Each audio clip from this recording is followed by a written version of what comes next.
Ada for not wanting to invite my step-siblings to my wedding. The story of our engagement and the long journey leading to our upcoming wedding in October 2025 is intertwined with the complexities of family dynamics, misunderstandings, and unresolved tensions that seem to loom larger with each passing day. My fiancé and I have been together for several years, weathering storms both literal and emotional, and what should be one of the happiest times of our lives feels increasingly weighed down by interpersonal struggles that, if left unresolved, could cast a shadow over our future together. Our engagement came at a pivotal moment in global history, in March of 2020, right as the COVID pandemic swept across the world, altering lives and upending plans in ways we could never have anticipated. At the time, we were living in Australia, far from my Canadian roots and the family ties that I always thought would be there to support us. We had initially planned to marry sooner, but the uncertainty surrounding the pandemic forced us to reevaluate our priorities. Weddings, once lavish celebrations of love, were suddenly stripped down to their barest essentials.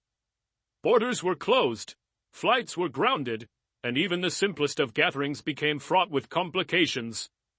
So, we made the pragmatic decision to wait until the world found its balance again, and until we could relocate back to my homeland, where we hoped to plant our roots and build a life close to my family. However, life rarely follows the neat trajectory we envision.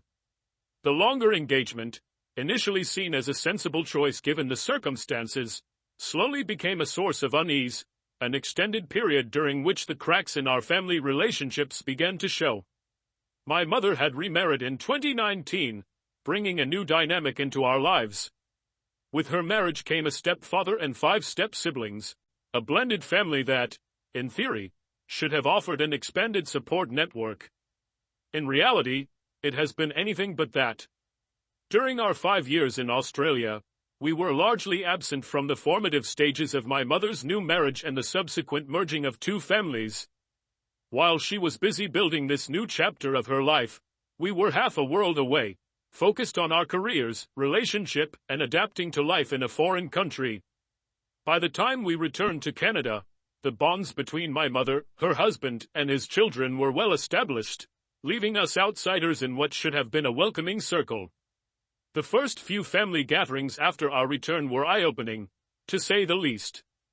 The 5 step-siblings, ranging in age from their early 20s to mid-30s, appeared to be a close-knit group, bound by shared experiences in a familial shorthand that made it difficult for newcomers to break through. They would arrive at events together, moving as a cohesive unit, often engaging in animated conversations that left little room for my fiancé or me to participate. It wasn't just their familiarity with one another that made it challenging. There was a palpable reluctance to extend those bonds outward. My fiancé, ever the optimist, made repeated efforts to connect with them, driven by his own deep-seated desire to foster meaningful relationships. He would approach them, ask about their lives, their jobs, their interests, hoping to spark a connection that would make us feel less like outsiders. And while they would answer his questions politely enough, the conversation always felt one-sided. They rarely, if ever, reciprocated by asking about his life, his experiences, or even the most basic of polite inquiries about his well-being. It wasn't that they were overtly rude. It was more a subtle but persistent sense of exclusion that made their interactions feel cold and impersonal. They would gather around to play board games without extending an invitation to us.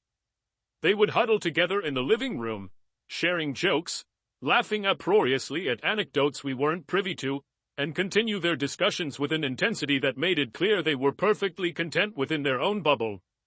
My fiancé, never one to be deterred easily, would try to join in on conversations when a topic he was interested in came up, but his contributions often went unnoticed or unacknowledged, leaving him feeling invisible. The weight of these experiences began to take a toll on him. My fiancé comes from a deeply troubled background, one marked by a fractured family structure and, without delving too deeply into painful memories, a history of abuse that shaped his understanding of relationships. For him, every interaction carries significant emotional weight. He is someone who values connection and works tirelessly to maintain bonds, even when it feels like he is the only one making an effort. His past has left him with an enduring need for validation and a sense of belonging, both of which have been painfully absent in his interactions with my step-siblings. The lack of interest from my step-siblings was particularly hard on him during a difficult period after our return to Canada. He experienced a stretch of unemployment, a time when he felt vulnerable and uncertain about his place in our new life. Despite attending numerous family events during this period, none of my step-siblings ever inquired about his job search or how he was holding up. It wasn't just a matter of polite conversation, it was about feeling seen, feeling cared for. And when those around you fail to offer even the most basic acknowledgement of your struggles, it reinforces the idea that you are invisible, unimportant. As his partner, I witnessed firsthand how these experiences chipped away at his confidence. There were nights when he would sit in silence, lost in thought, his frustration and sadness palpable. He would question whether he was doing something wrong, whether he was somehow to blame for the lack of connection. I tried to reassure him, to remind him that he was a good person deserving of love and friendship, but my words often felt hollow against the weight of his disappointment. For me, navigating these family dynamics has been equally challenging, though for different reasons. I am autistic, and social interactions have always been a source of anxiety for me. The unspoken rules of engagement, the nuanced dance of give and take in conversations, are things I have had to learn through observation and practice. I don't have the innate social instincts that others seem to possess, and as a result, I often feel like an outsider in group settings. The thought of inserting myself into the lively, fast-paced conversations of my step-siblings is overwhelming. I lack the confidence to push my way in, to demand their attention, especially when it feels like they are content to remain in their insular group. My fiancé, on the other hand, approaches social situations with a determination that I admire but can't always emulate. He believes in the power of persistence, in the idea that if you keep trying, eventually, people will open up. But even he has reached a breaking point with my step-siblings. The repeated coldness, the lack of reciprocity, has left him feeling disillusioned. He no longer sees the point in making an effort when it seems clear that they have no interest in building a relationship with us. These experiences have led us to a difficult decision regarding our upcoming wedding. Initially, we had planned to invite everyone, including my step-siblings, in the hope that the celebration would serve as a bridge, a way to bring the family closer together. But as the months have passed and the interactions have remained distant and strained, we've begun to question whether their presence would add any joy to our special day. My fiancé, in particular, feels strongly that they should not be invited. For him, the wedding is a celebration of love, unity, and the relationships that have supported us along the way. He doesn't want to look out at the crowd on our wedding day and see faces that remind him of rejection and indifference. The depth of my fiancé's emotional pain is something that continues to weigh heavily on me. His past is marred by trauma that many would struggle to comprehend. He comes from a deeply broken family, one that fractured under the weight of abuse, neglect, and emotional abandonment. It is a past that has shaped who he is today, a man who is constantly striving to create meaningful connections, to foster relationships that could fill the void left by his tumultuous upbringing. Yet, despite his relentless efforts, he often feels that the kindness and care he extends to others are met with indifference, as though he is reaching out into a void, only to be met with silence. There is an ache in him that surfaces during moments of rejection, moments when he feels invisible, unworthy of even the most basic human compassion. His longing for connection is not just a desire for friendship or companionship, it is a need, rooted in the deep emotional scars of his childhood. He craves belonging in a way that is both heartbreaking and profoundly human. He wants to be seen, to be valued, to be loved not just by me, but by those around us, by the family we are trying to build ties with. Yet time and time again, he is left feeling like an outsider, an afterthought, someone who is easy to overlook. When we moved back to Canada, he hoped that this return to my roots would be a chance to create the familial bonds he had always yearned for. He envisioned a fresh start, one where he could build connections with my family and feel like he was part of something bigger, something meaningful. But reality has not aligned with those hopes. Instead, what we found was a family dynamic that feels impenetrable, a group that, despite their outward politeness, shows little interest in getting to know him or welcoming him into their lives. The period of unemployment he faced after our move was particularly difficult for him. He had left behind his job, his friends, and the life we had built in Australia, all for the sake of creating a better future for us in Canada. But that future felt uncertain as he struggled to find work, and the emotional toll of rejection from potential employers began to compound the emotional rejection he felt from my step-siblings.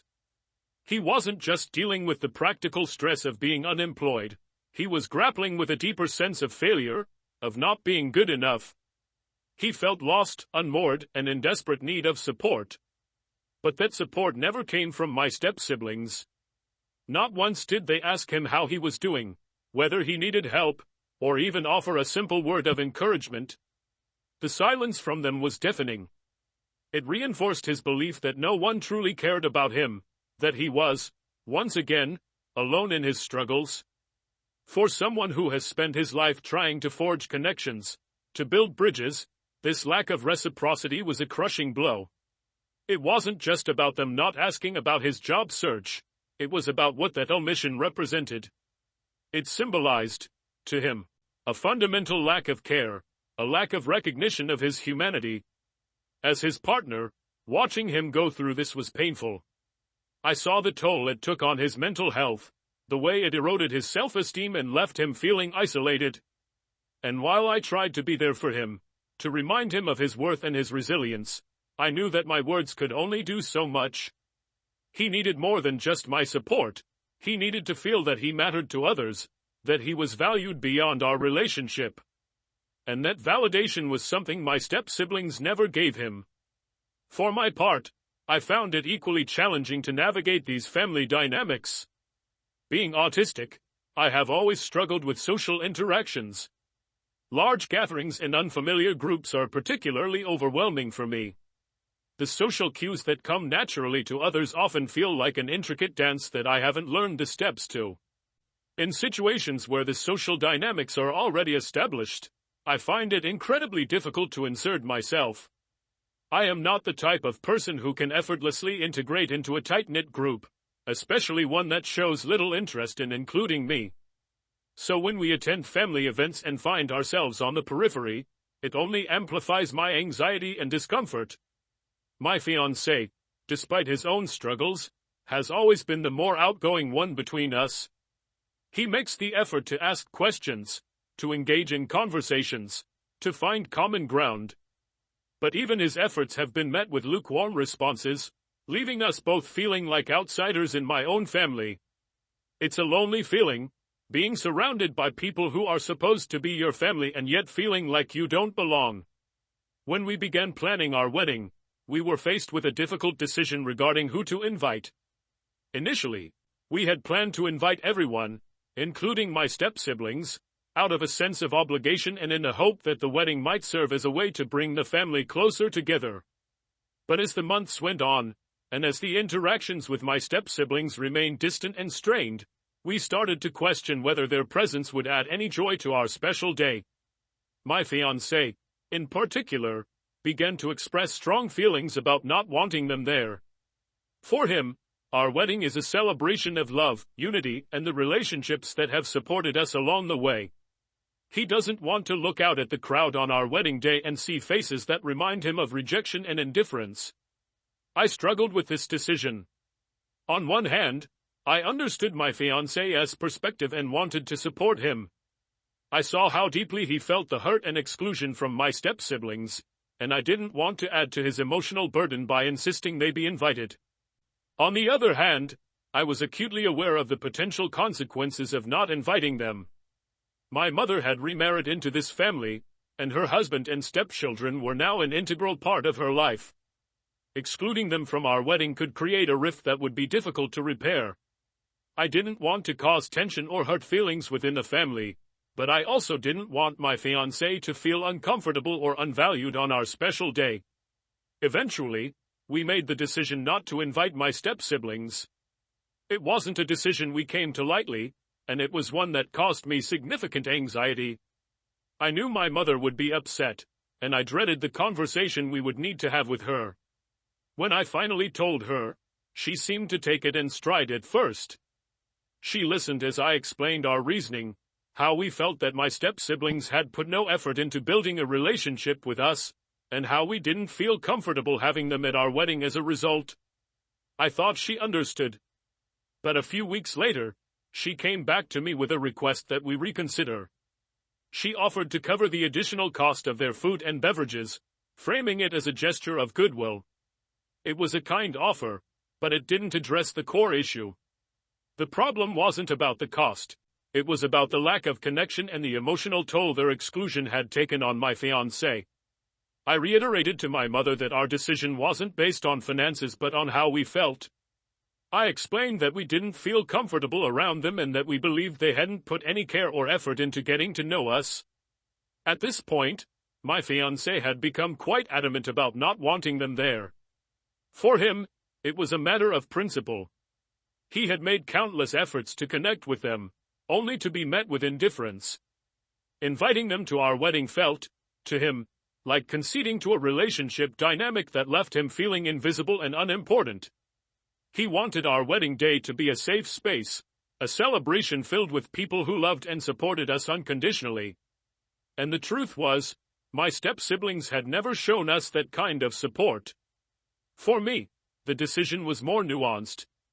I felt torn between supporting my fiancé and maintaining peace within my family. I wasn't as emotionally invested in the decision as he was, but I wanted to stand by him because I could see how deeply he felt about it. I could see the pain in his eyes when he talked about feeling excluded and unloved.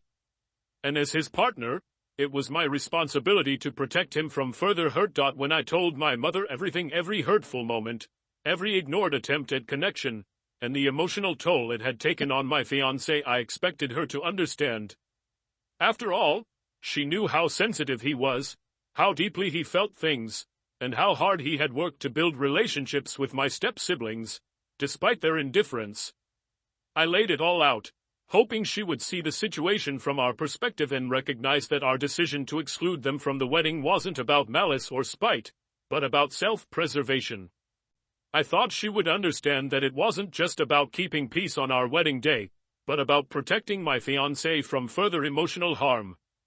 But as I spoke, I realized she wasn't fully on my side. Her response came in carefully measured words, the kind of phrasing that carries the weight of both disappointment and persuasion. She started gently, as if trying to reason with me without sparking defensiveness. She explained that my step-siblings weren't intentionally cold or distant, but rather products of their upbringing. The oldest three, she said, had been homeschooled for most of their formative years, which had limited their exposure to social situations and left them with certain social deficiencies. The youngest two, on the other hand, had been coddled by their parents, shielded from hardship and responsibility to the point where they struggled to engage with people outside their immediate family. In her mind, their behavior wasn't personal, it was a result of how they had been raised. I listened, trying to remain empathetic, but the explanation only frustrated me further. It might have provided context, but it didn't excuse the repeated dismissiveness my fiancé had experienced. I told her as much, doing my best to stay calm and firm. I explained that while I understood where she was coming from, and while I recognized that she was in a difficult position, I had to prioritize my fiancé's well-being. He felt like no one cared about him, and I couldn't bear to see him hurt again. I was adamant that I didn't want him to feel pressured into conceding, only to be painted as the bad guy if he stood his ground. It was my job to protect him, and that's what I intended to do. But my mother wasn't ready to let the conversation end there. Her tone shifted slightly, becoming more insistent, though she kept her words calm and composed. She reminded me that we had moved back to Canada to be closer to family. That, at its core, was why we had uprooted our lives in Australia to build a support system, to be near people who could help us emotionally and, if needed, financially. It wasn't lost on me that she was emphasizing the practical benefits of staying on good terms with my step-siblings and stepfather. The implication was clear. These were the people who would be there for us if we ever needed help. They were, in her words, the only family we had here that would offer meaningful support. Her words stung. They carried an unspoken message that I couldn't ignore. If we alienated my step-siblings and stepfather, we would be cutting ourselves off from the very support network we had moved back to build. It wasn't just about the wedding, it was about our future. My mother seemed to be saying that by excluding them, we would be taking a step backward in our relationship with the family, undoing whatever progress had been made since our return. She didn't frame it as a threat, but it hung in the air like one. The idea that we were risking our future emotional and financial stability over this decision made me feel cornered, like I was being forced to choose between protecting my fiancé and securing our place in the family. She pressed on, saying she didn't support our decision. She believed it would hurt our relationship with my stepfather, a man my fiancé quite liked and respected. And she wasn't wrong. My stepfather had always been kind to us, and my fiancé appreciated his calm demeanor and steady presence.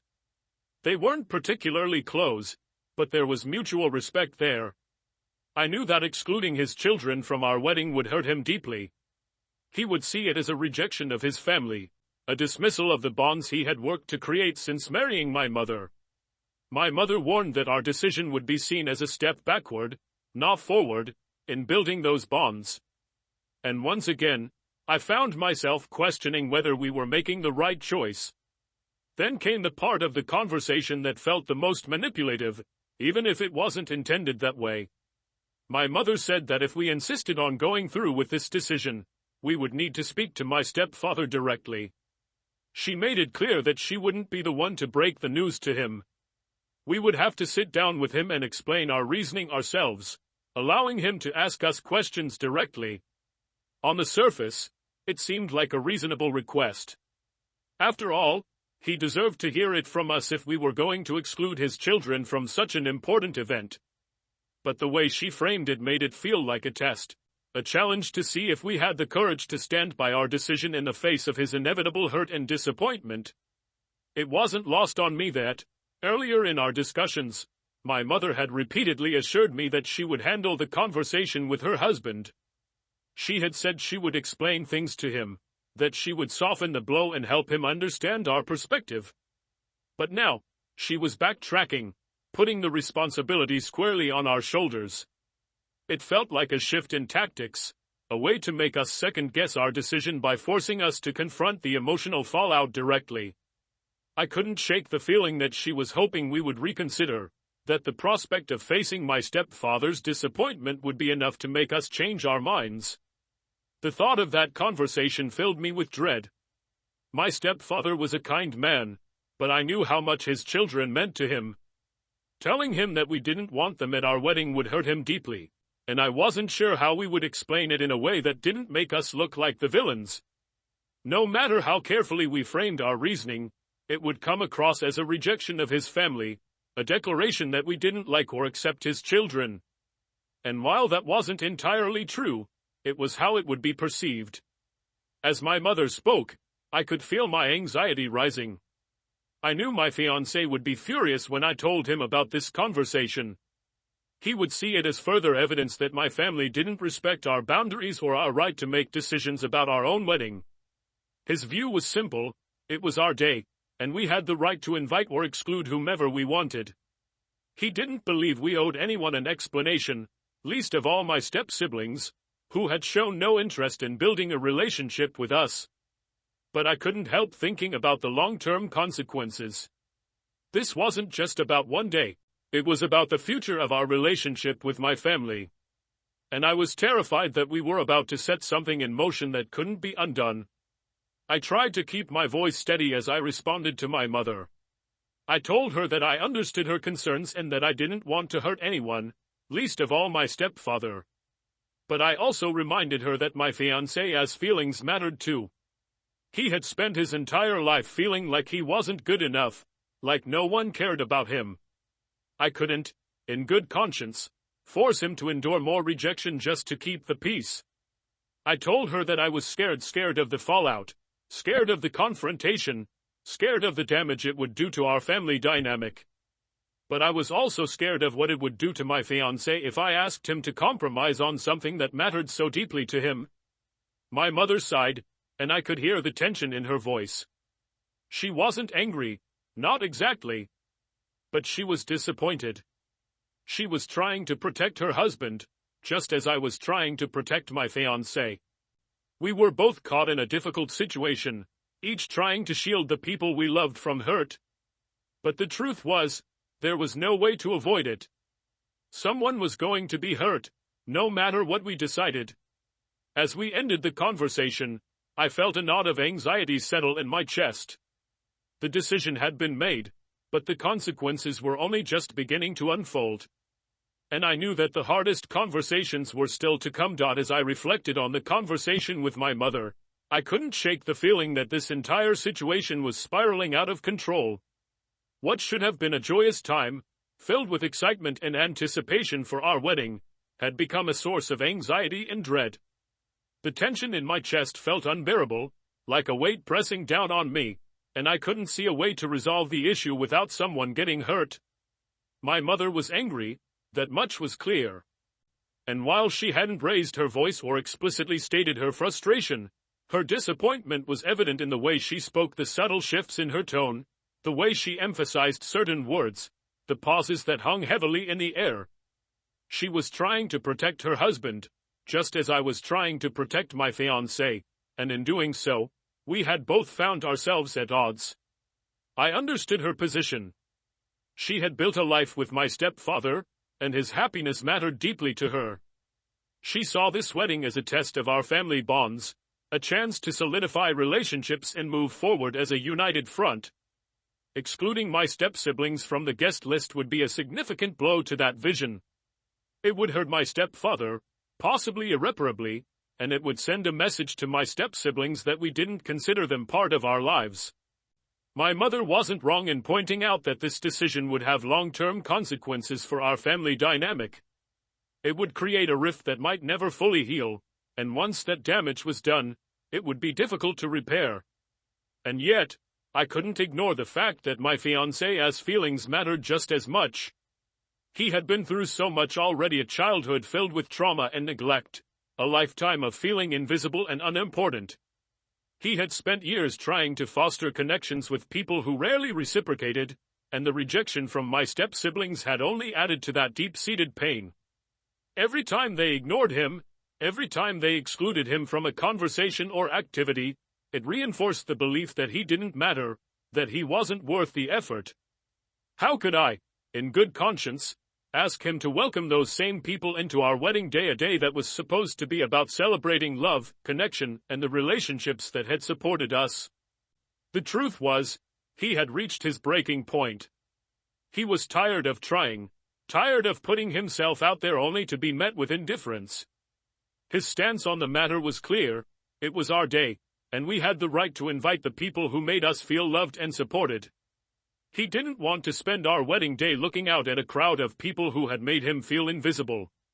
And I couldn't blame him for feeling that way. I understood his frustration, his hurt, and his desire to protect himself from further rejection. But understanding it didn't make the decision any easier for me. I found myself torn between two equally valid perspectives. On one hand, there was the practical reality that excluding my step-siblings would have lasting repercussions for our family relationships. It would hurt my stepfather, and it would likely create tension with my mother as well. On the other hand, there was the emotional reality of my fiancé's pain and the importance of honoring his feelings. This was a decision that would shape the start of our married life together, and I couldn't dismiss the impact it would have on him. The more I thought about it, the more anxious I became. I didn't want to cause a rift in my family. The thought of alienating my stepfather and step-siblings was devastating to me. This was the only family my fiancé had, aside from me, and cutting ties with them would leave us even more isolated. We had moved back to Canada to be closer to family, to build a support network, and now it felt like we were on the verge of tearing that network apart before it had even fully formed. I kept replaying my mother's words in my mind, hearing her warnings about the damage this decision could do. She wasn't wrong, and that made the situation all the more difficult to navigate. At the same time, I knew that my fiancé wasn't going to change his mind. He was adamant about not wanting my step-siblings at the wedding, and I couldn't fault him for that. His feelings were valid, and I wanted to support him. But I also couldn't shake the fear that this decision would have consequences far beyond the wedding day. It wasn't just about one event, it was about the relationships we were building, or failing to build, with my family. And I wasn't sure if I was ready to accept those consequences. The anxiety kept building, until it felt like I couldn't breathe. I knew that I needed to talk to my fiancé about the conversation with my mother, but I was dreading it. I knew how he would react. He would be angry, frustrated that my family continued to prioritize appearances over genuine connection.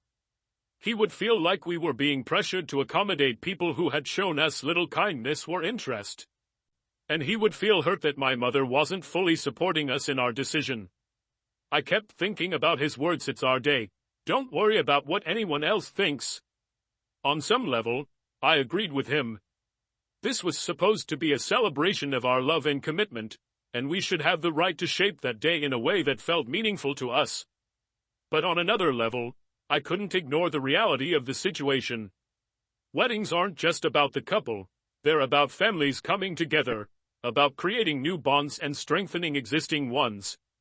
And I knew that by excluding my step-siblings, we were making a statement that would reverberate long after the wedding was over. The thought of confronting my stepfather was terrifying. I didn't want to sit across from him and explain that we weren't comfortable inviting his children to our wedding. I didn't want to see the hurt in his eyes, to hear the disappointment in his voice. And I knew that no matter how carefully we framed our reasoning, it would be impossible to avoid hurting him. He would see it as a rejection of his family, and that rejection would cut deep. But what choice did we have? I couldn't force my fiancé to compromise on something that mattered so deeply to him. And I couldn't bring myself to pretend that everything was fine when it wasn't. The truth was, we weren't comfortable around my step-siblings. They had made it clear, time and time again, that they weren't interested in building a relationship with us. And while I understood that their behavior might be rooted in their upbringing, that didn't change the impact it had on us. We had tried to reach out, to connect, and we had been met with indifference. We were at the end of our ropes, and we couldn't keep pretending otherwise. Still, the guilt lingered. I kept asking myself if we were making the right decision. Was it worth risking our relationship with my family over this? Was I being unreasonable? Was my fiancé being too sensitive? Or were we justified in wanting to protect ourselves from further hurt? The question kept echoing in my mind. Am I the asshole for not wanting to invite my step-siblings to my wedding because they've put zero effort into getting to know us? It was a question that didn't have a simple answer. On one hand, I felt justified in our decision. We had every right to choose who we wanted at our wedding, and we shouldn't have to endure uncomfortable, forced interactions on such an important day. But on the other hand, I couldn't ignore the potential fallout. In the end, I knew that this decision would shape the future of our family relationships. It wasn't just about one day, it was about setting boundaries, about standing up for ourselves, and about refusing to accept relationships that felt one-sided and unfulfilling. It was about protecting my fiancé from further emotional harm and ensuring that he felt valued and supported on our wedding day. I still don't know if we made the right choice. But I know that we made the choice that felt right for us at the time. And maybe that's all we can do, make the best decision we can with the information we have, and hope that, in time, the people we care about will understand.